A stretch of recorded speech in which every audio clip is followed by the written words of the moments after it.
Halo anak-anakku semua, kelas 9 SMP Mutiara Bangsa. Mudah-mudahan kalian dalam keadaan sehat dan tetap semangat dalam belajarnya.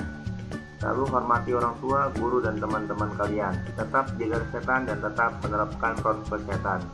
Mudah-mudahan kita semua selalu diberikan kesehatan oleh Tuhan Yang Maha Esa. Baik, pada pertemuan hari ini kita lanjutkan materi bahasa Indonesia, yaitu tentang menggali informasi unsur-unsur buku fiksi dan non-fiksi. Untuk lebih jelasnya, yuk simak dengan baik apa yang Bapak sampaikan. Nah, ciri-ciri buku fiksi. Pertemuan sebelumnya Bapak sudah membahas apa itu buku fiksi. Ya, buku fiksi itu merupakan buku yang berdasarkan khayalan, ya, yang tidak benar-benar terjadi. Nah, itu fiksi. Kemudian yang pertama, ciri-cirinya di sini menggunakan gaya bahasa bebas dan lebih santai. Kemudian yang kedua, bersifat konotatif, ya, artinya tidak sebenarnya. Nah, contoh kalimatnya seperti ini: ayah banting tulang setiap hari demi memenuhi kebutuhan keluarganya. Nah, banting tulang ini berarti apa? Kerja keras. Itu makna konotasinya, ya, kerja keras. Bukan berarti membanting tulang, ya, bukan, tapi makna konotasinya itu bekerja keras. Kemudian yang ketiga, merupakan karangan, ya, ini karangan, ya, karena berdasarkan ide atau khayalan, artinya berupa karangan.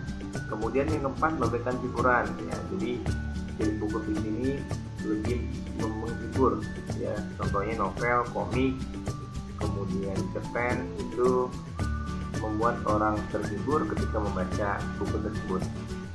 Kemudian yang kelima, memiliki tokoh fiktif, ya, tokoh yang tidak nyata. Kemudian ditulis berdasarkan imajinasi. Nah, itu tadi ciri-ciri buku fiksi. Nah, berikutnya kita bahas mengenai ciri-ciri buku non-fiksi. Ya, kalau fiksi tadi tidak nyata, kalau buku non-fiksi itu berarti yang nyata. Nah, itu yang benar-benar terjadi.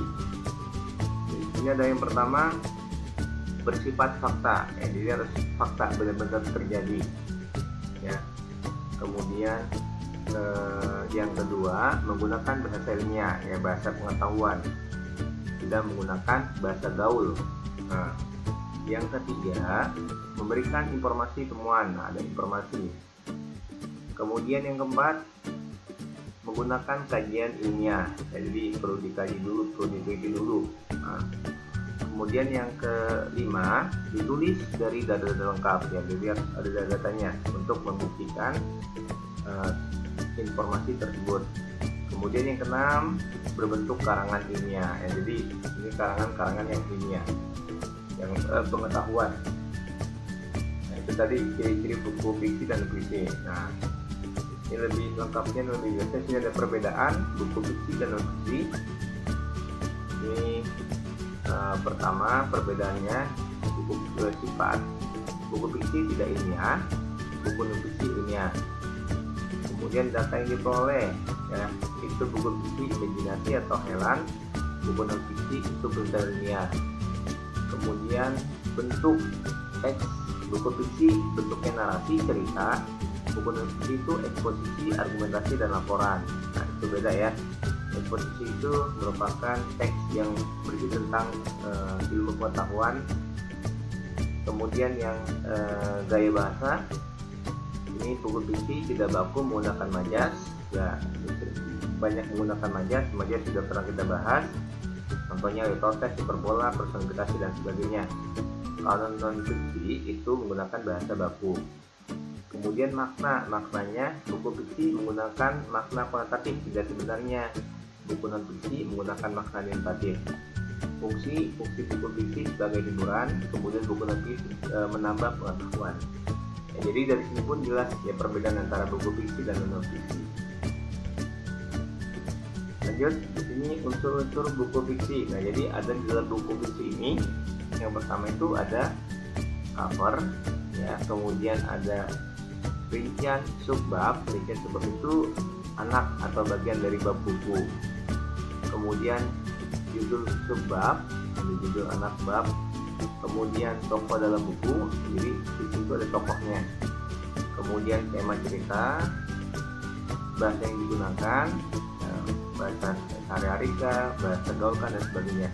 Penyajian alur cerita dalam buku. Nah itu ya, alurnya, jalan ceritanya itu bisa disajikan dalam buku puisi. Nah, sementara kalau unsur-unsur buku dalam puisi ini perbedaannya ya.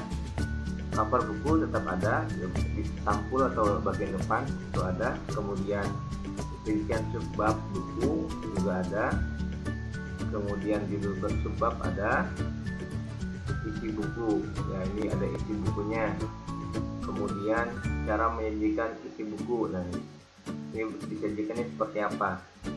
Kemudian bahasa penulisan buku, ya jadi tentunya kalau buku non fiksi itu bahasa penulisan bukunya pun menggunakan bahasa yang baku. Kemudian sistematika penulisan buku, ya sistematika itu merupakan ada aturan-aturan atau kaidah yang harus diikuti dalam menulis buku fiksi, ya tidak asal-asalan, karena buku fiksi itu sifatnya ilmiah.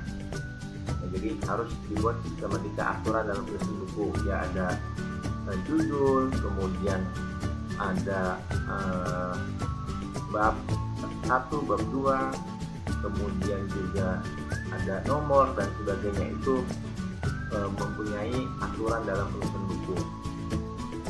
Nah itu yang Bapak dapat sampaikan mengenai unsur-unsur buku fiksi dan non fiksi. Mudah-mudahan kalian memahami apa yang Bapak sampaikan dan mudah-mudahan ini bermanfaat buat kita semuanya. Mohon maaf apabila ada kata-kata Bapak yang salah atau tidak berkenan. Bapak ucapkan terima kasih dan tetap semangat dalam belajarnya.